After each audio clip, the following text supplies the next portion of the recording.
Hello student, educational RBM ACS में आपका फिर से स्वागत है। आज हम लोग पूरा क्लास 10 का एक्सरसाइज 10.2 स्टार्ट करते हैं। तो बच्चों, हम लोग क्वेश्चन नंबर 8 पे चलते हैं। क्वेश्चन नंबर 8 में देखिए दिया है, एक वृत्त के परिगत एक चतुर्भुज एबीसीडी खींचा गया है। तो हमें सीधे करना है कि एबी धन सीडी बराबर एडी धन बीसी, ये हमें सीधे करना है। तो सबसे पहले आपको इस तरह से एक फिगर निर्मित कर लेना है। जो इसका फिगर हो, सबसे पहले इसके फिगर को बना लेना है। यहाँ फिगर देखिए, यहाँ बना है। एक सबसे पहले वृत्त बनाया गया है और वृत्त के बाहर एबीसीडी क्या है, चतुर्भुज बना हुआ है। और यह चतुर्भुज क्या करता है, वृत्त को बिंदु P, Q, R और S इन बिंदुओं पर स्पर्श करता है। तो जो दिया गया है, पहले हम इसको स्टेटमेंट में लिख लेते हैं। क्या दिया गया है, एक वृत्त के परिगत अर्थात होता है बाहर, परिगत का मतलब होता है बाहर। तो एक वृत्त के परिगत चतुर्भुज एबीसीडी खींचा गया है जो वृत्त को बिंदु P, Q, R तथा S बिंदुओं पर स्पर्श करता है, ये दिया गया है। तो सीधे क्या करना है, तो सीधे करना है कि AB धन CD बराबर AD धन BC। देखिए AB इधर है, CD इधर है, AB धन CD बराबर AD धन BC, ये हमें सीधे करना है। अब देखिए उत्पत्ति कैसे सीधे करते हैं, अब इस पर चलते हैं। देखिए यहाँ पर हम लोग ये पढ़ चुके हैं कि वृत्त के, ध्यान दीजिए, हम लोग यहाँ पढ़ चुके हैं। थोड़ा बड़ा फिगर बना देते हैं। यहाँ हम पढ़े हैं कि वृत्त के बाहर स्थित किसी बिंदु से वृत्त पर खींची जाने वाली स्पर्श रेखाएं समान होती हैं। अगर यहाँ वृत्त के बाहर स्थित कोई बिंदु P है और इस पर अगर स्पर्श रेखा P, यहाँ PA और PB खींची जाए तो इन दोनों स्पर्श रेखाओं की लंबाई आपस में समान होती है।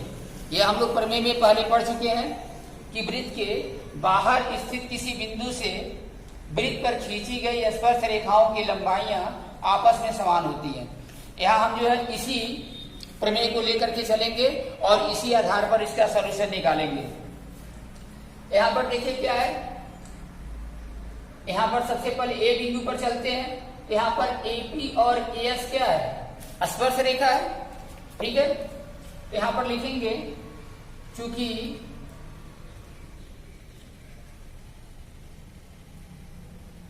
बिंदु P, Q, R, S स्पर्श बिंदु है,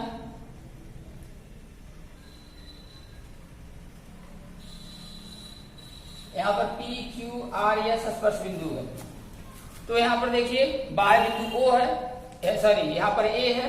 यहाँ पर क्या होगा, यहाँ पर AP और AS ये दोनों आपस में बराबर होंगे, इसलिए यहाँ पर पहले क्या लेंगे, AP बराबर ले लेते हैं AS। इसको हम इक्वेशन नंबर फर्स्ट मान लेते हैं, ठीक है। अब B बिंदु पर चलते हैं। B बिंदु में क्या होगा, PB या PB बराबर हो जाएगा BQ, PB बराबर BQ। यहां पर क्या हो जाएगा, PB बराबर BQ। इसको हम इक्वेशन नंबर सेकंड मान लेते हैं। अब हम C बिंदु पर चलते हैं। C बिंदु में देखिए क्या होगा, C बिंदु में यहाँ पर RC और बराबर हो जाएगा CQ। ये दोनों आपस में बराबर होंगे क्योंकि C बिंदु से खींची गई स्पर्श रेखा CR और CQ है, इसलिए यहाँ पर CR या RC बराबर हम लिख सकते हैं CQ। यहाँ पर हम लिख सकते हैं RC बराबर CQ। ये हो गया इक्वेशन नंबर थर्ड। अब इधर आते हैं, इसमें क्या है, इसमें हमारा DR और DS दोनों आपस में बराबर होगा क्योंकि बाहर बिंदु D है, D से खींची जाने वाली स्पर्श रेखाएं DS और DR है। तो यहाँ पर क्या होगा, DR और DS आपस में बराबर होगा, इसलिए हम लिख सकते हैं DR बराबर DS। यह हो गया आपका इक्वेशन नंबर 4। देखिए हम यह निकाल लेते हैं। अब हम यहाँ क्या लिखते हैं, लिखते हैं समीकरण 1, 2, 3 तथा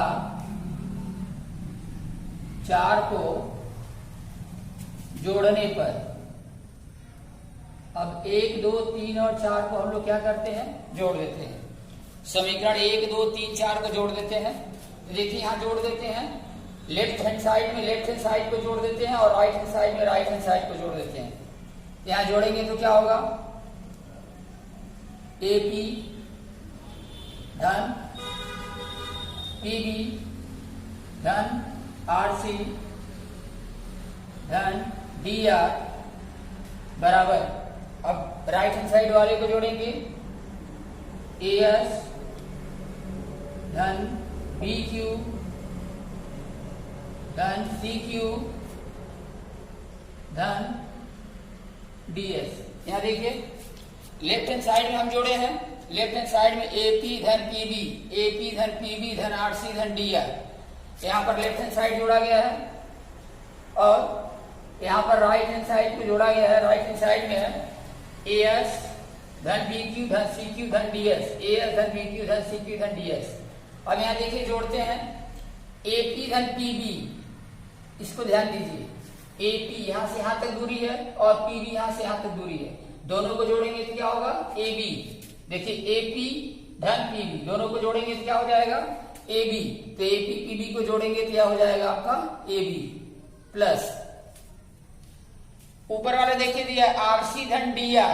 अब DR और RC को जोड़ेंगे तो हो जाएगा DC चाहे CD, RC और DR को जोड़ेंगे तो क्या हो जाएगा CD, तो इन दोनों को जोड़ेंगे तो क्या हो जाएगा CD बराबर। अब आगे देखिए यहां पर AS धन BQ, AS धन BQ धन CQ धन DS।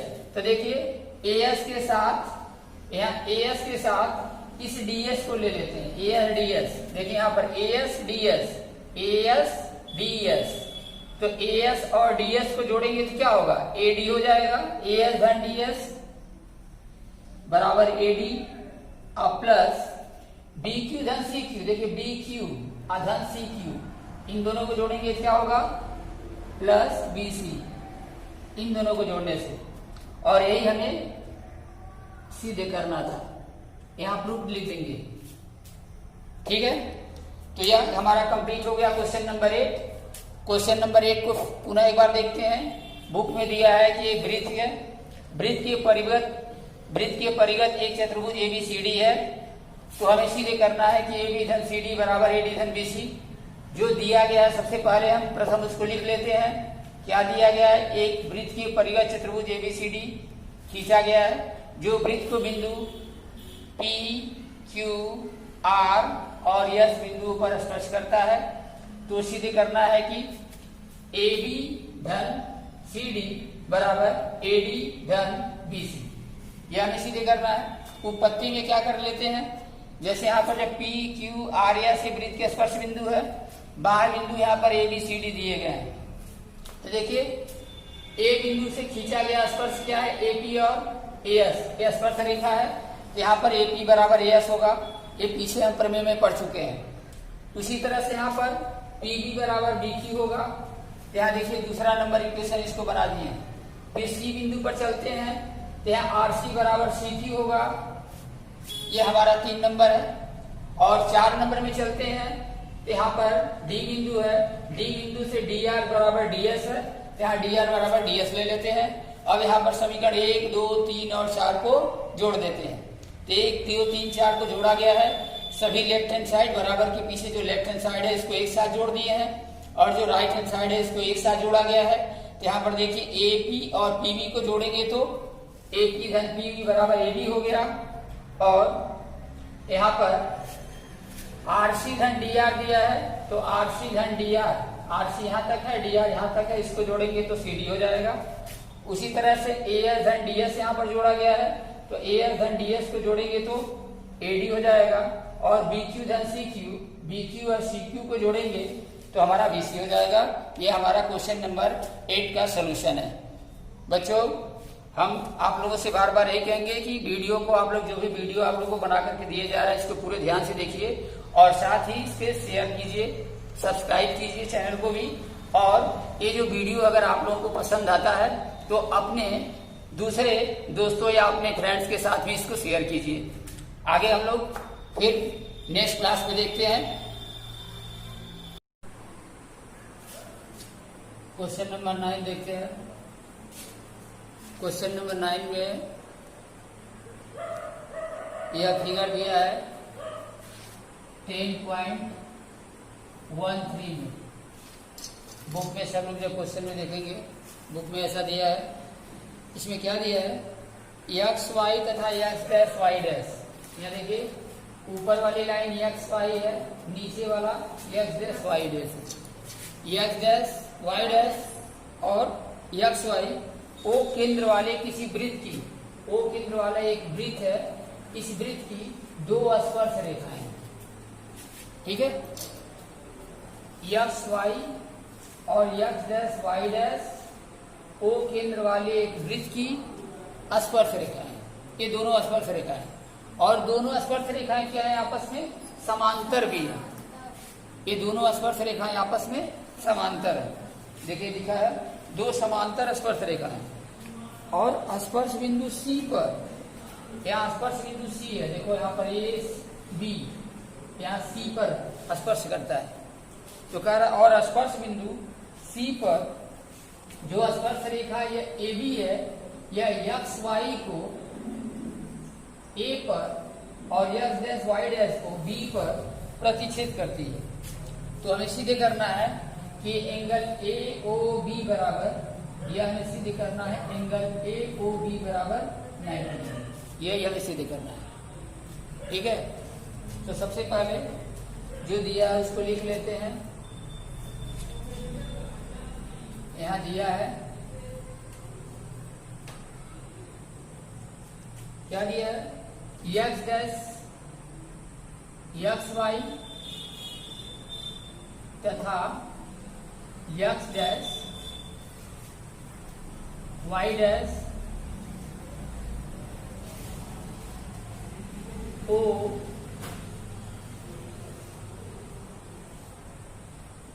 केंद्र वाले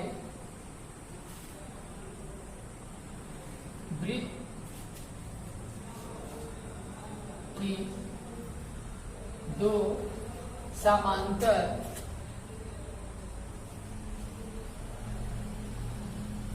स्पर्श रेखाएं हैं।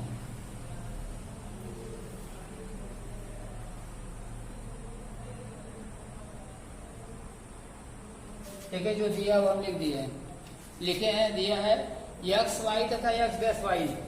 एक्स वाई यह रेखा ऊपर वाली, एक्स डैश वाई डैश नीचे वाला है।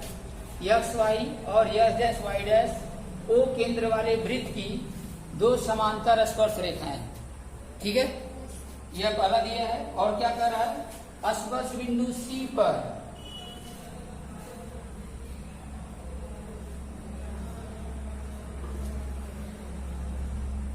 स्पर्श बिंदु C पर स्पर्श रेखा AB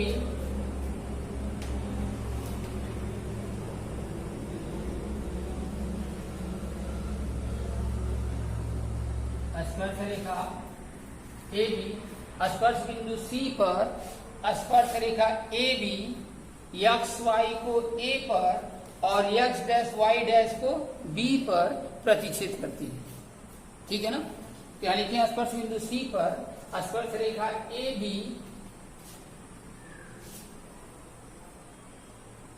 यहाँ एक्स वाई को A पर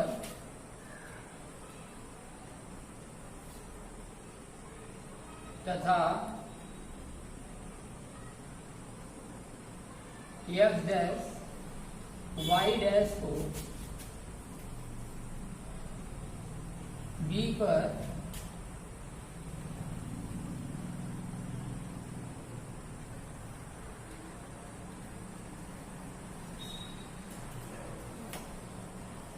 प्रतिच्छेद करती है। जो दिया गया वो हम लिख दिए, ठीक है। अब यहां तो सीधे क्या करना है,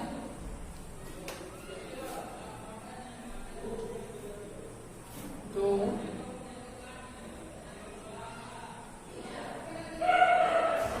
सीधे करना है कि एंगल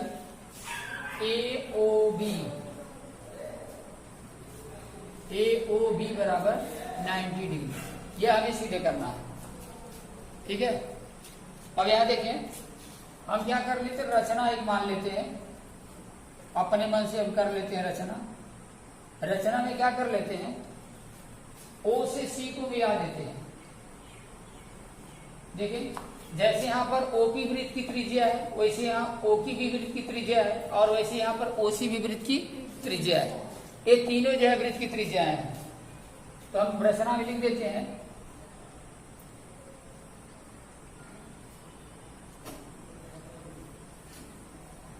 बिंदु O तथा C को मिलाया, ये हम रचना में कर लेते हैं। अब OC हमारा हो गया। अब देखिए उत्पत्ति, अब हम सीधे करते हैं। कैसे सीधे करेंगे कि एंगल AOB बराबर 90 डिग्री होगा।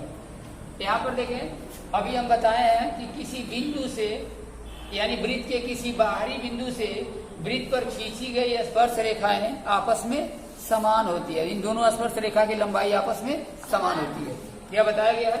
यहाँ देखिए बाहरी बिंदु A है, A से इसी वृत्त पर स्पर्श रेखा यहाँ से यहाँ तक AP है, और यहाँ से यहाँ तक स्पर्श रेखा AC खींचा गया है।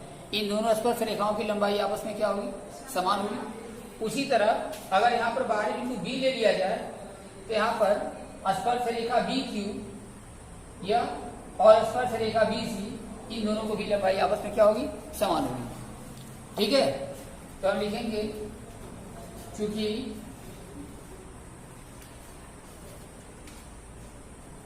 वृत्त के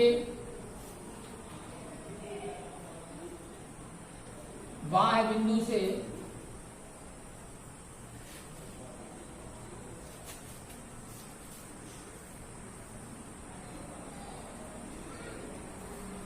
खींची गई स्पर्श रेखाएं समान होती हैं।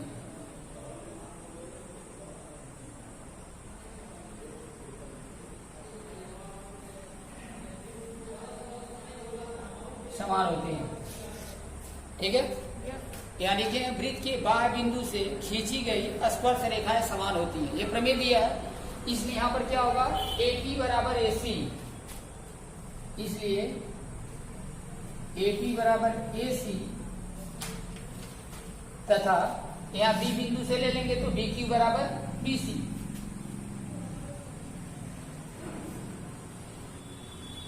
BQ बराबर BC, ठीक है। अब यहां देखिए, हम क्या करते हैं, अब इसमें क्या करते हैं कि दो त्रिभुज ले लेते हैं, OPA और OCA में, यहाँ दो त्रिभुज ले लेते हैं, इसलिए इसको मिलाए हैं ताकि यहाँ पर दो त्रिभुज का निर्माण हो जाए, ठीक है। अब इन दोनों त्रिभुजों को हम सर्वांशम सीधे करेंगे। कैसे सीधे करेंगे, अब यहाँ देखिए, एक त्रिभुज हम बताएं OPA और दूसरा त्रिभुज बताएं OCA। अब इसमें देखिए, इस त्रिभुज में PA और इसका AC दोनों आपस में क्या है, समान है, ये तो हम सीधे कर चुके हैं। दूसरी चीज, इन दोनों त्रिभुजों में यहाँ देखो OP जो दिया है ये OC के बराबर होगा, ये जो OP दिया है ये OC के बराबर होगा। क्यों बराबर होगा, क्योंकि ये दोनों वृत्त की त्रिज्या है, वृत्त की त्रिज्याएं भी आपस में समान होती हैं। तो जितना बड़ा ये OP है उतना बड़ा OC है। और OA ये जो भुजा दी गई है, ये दोनों भुजा OA जो है दोनों में वैनिष्ठ है, अर्थात इस त्रिभुज में इसके बराबर यह है, इसके बराबर यह है, ये भुजा वैनिष्ठ है, OA भुजा वैनिष्ठ है, इसके दोनों त्रिभुज सर्वांशम है। अब इसलिए लिखेंगे, अब त्रिभुज OPA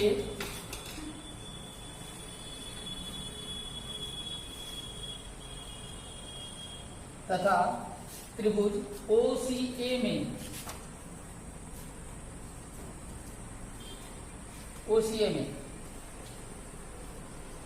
यहाँ पर इन दोनों में AP बराबर AC, AP बराबर AC, यहाँ देखें निकाल चुके हैं AP बराबर AC, A दिया गया है, सीधे कर चुके हैं। OP बराबर OC, OP बराबर OC, अब यहाँ लिखेंगे OP बराबर OC। यह क्यों है?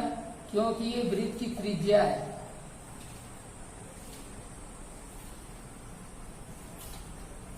वृत्त की त्रिज्या है, ठीक है। OP बराबर OC ये वृत्त की त्रिज्या है और OA उभयनिष्ठ भुजा है।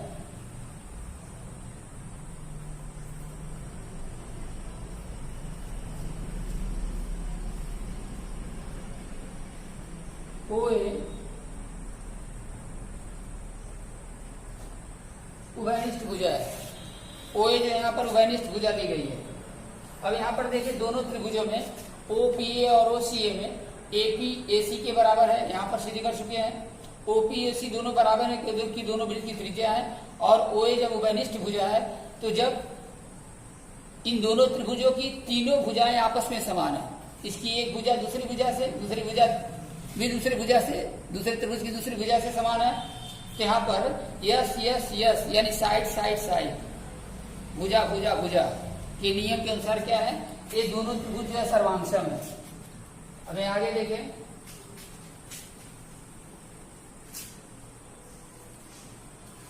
यहां लिखेंगे इसलिए त्रिभुज OPA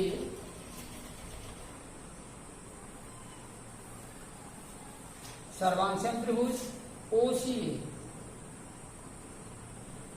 यहाँ पर OPA और OCA ये दोनों त्रिभुज आपस में सर्वांगसम है। जब सर्वांगसम कहने का मतलब है कि दोनों त्रिभुज जब सर्वांगसम है तो सर्वांगसम अर्थात सभी अंग समान, कोण के बराबर कोण होगा, भुजा के बराबर भुजा होगी। तो यहाँ पर क्या होगा, देखें कोण OAP चाहे PAO या कोण OAC के बराबर होगा। किस कोण के बराबर है? ये दोनों कोण आपस में बराबर होंगे, ठीक है। जब ये दोनों भुजाएं से बने दोनों त्रिभुज जब सर्वांगसम है तो यहाँ जो क्रॉस किए हैं यानी इस त्रिज्या के सामने का कोण इस त्रिज्या के सामने के कोण के बराबर होगा, अर्थात ये दोनों कोण आपस में समान होंगे। इसलिए एंगल OAP बराबर हो जाएगा एंगल OAC, एंगल OAC। आगे अब यहां पर OAP बराबर OAC, OAP OAC बराबर है, अर्थात हम ये कह सकते हैं कि OAC जो है एंगल OAC ये बराबर होगा किसके,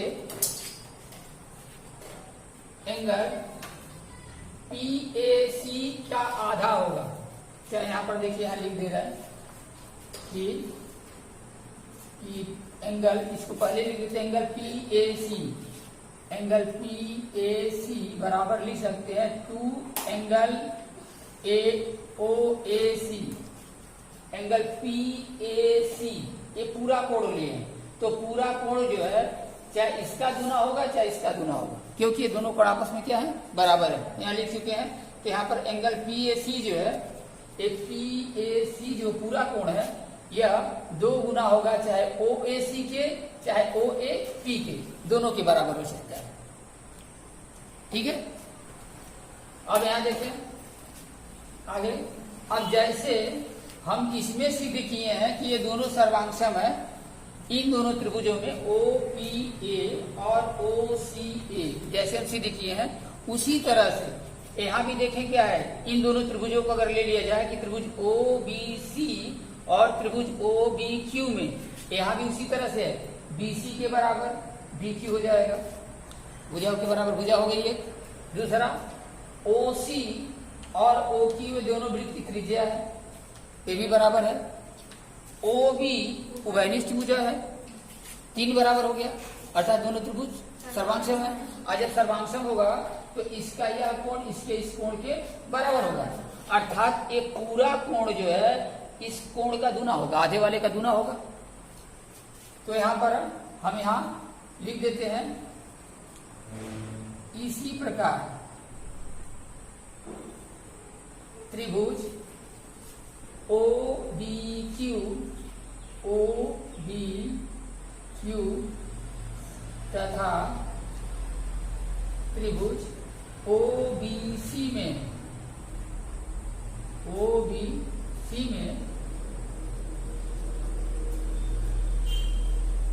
सिद्ध कर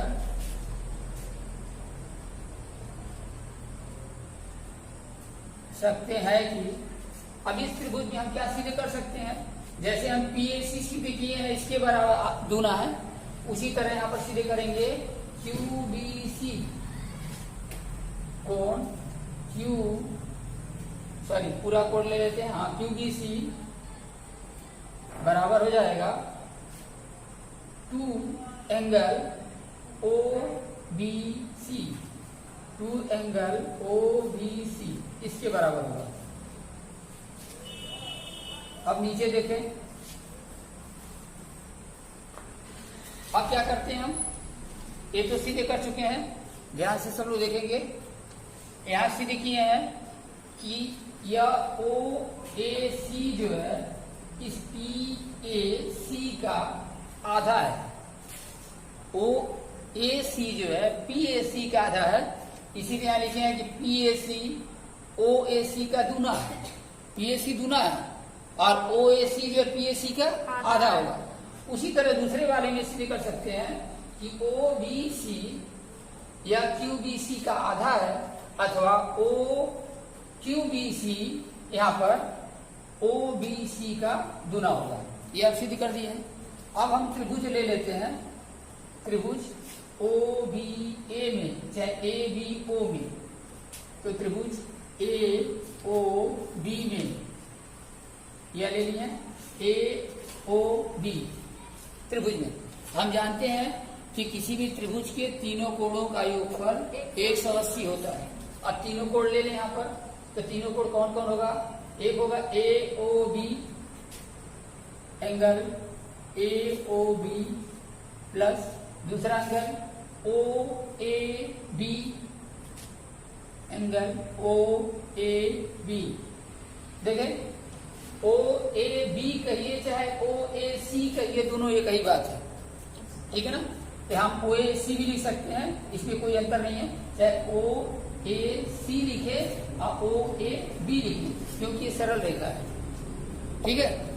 प्लस तीसरा एंगल यहां से OBC कहेंगे चाहे OBA कहेंगे, यहां पर हो जाएगा एंगल OBC और बराबर हो जाएगा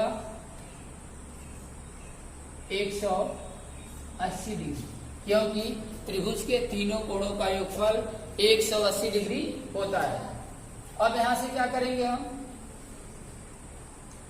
एंगल AOB प्लस, अब यहां देखें OAC आधन OBC का मान बताना है। अब एक चीज यहां देखें, यहां हम लिखे हैं PAC बराबर 2AOC और QBC बराबर 2OBC, यहां लिखे हैं, ठीक है। लेकिन यहां पर क्या है, हम यह जानते हैं कि स्पर्श रेखा वृत्त के त्रिज्या से लंबवत होती है, ये मालूम है कि त्रिज्या और स्पर्श रेखा आपस में लंबवत होती है, अर्थात यहाँ दोनों कोणों का योगफल कितना है, 90 डिग्री है। यहाँ पर दोनों कोणों का योगफल 90 डिग्री है। APO और OQB इन दोनों कोणों का मान 90-90 होगा। 90-90 होगा तो क्या होगा, ये 180 हो गया। और हम जानते हैं कि चतुर्भुज के चारों कोणों का योगफल 360 होता है। तो जब यह 180 हो गया तो अब इसके जगह पर, जैसे यहां पर कौन सा कोण है, यहां पर हम कोण ले सकते हैं PAC का PAC बराबर 2AOC है। PAC बराबर 2AOC है। तो यहाँ पर देखिए एक चीज लिख लें यहाँ पर पहले, जैसे हम यह बताएं कि यह भी 90 है और ये भी क्या है 90 है। तो यहाँ पर जब दोनों ये 90 है तो इन दोनों कोणों का योगफल भी क्या होगा 90 अर्थात 180 हो जाएगा। 90 नहीं होगा लेकिन दोनों कोणों का योगफल 180 होगा। दोनों समान नहीं होंगे ये नहीं जरूरी है। यहाँ तो दोनों समान है P और Q पर, लेकिन हम जानते हैं कि चतुर्भुज के चारों कोणों का योगफल 360 होता है। तो जब दो कोण यहाँ पर 190, 90, 180 दिखाई दे रहे हैं अर्थात इन दोनों कोणों का योगफल भी 180 होगा। दोनों कोणों का योगफल 180 होगा।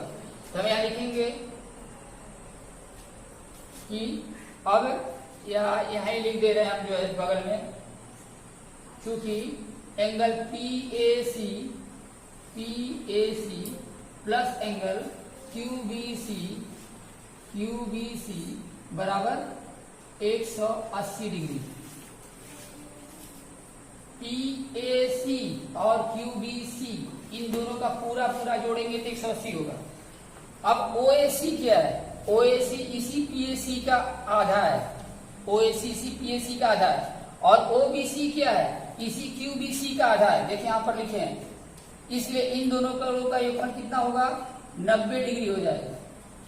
इन दोनों का योगफल OAC और OBC इन दोनों कोणों का योगफल होगा 90 डिग्री बराबर क्या होगा 180। यहाँ लिख देंगे कि चूंकि कोण PAC धन कोण QBC बराबर 180 डिग्री। तो जब PAC और QBC अर्थात इधर पूरा कोण, एक पूरा कोण और एक पूरा कोण का योगफल 180 है तो इसका आधा लेंगे, चूंकि ये दोनों कोण बराबर है तो इसका आधा और इसका आधा जोड़ेंगे तो 90 आ जाएगा।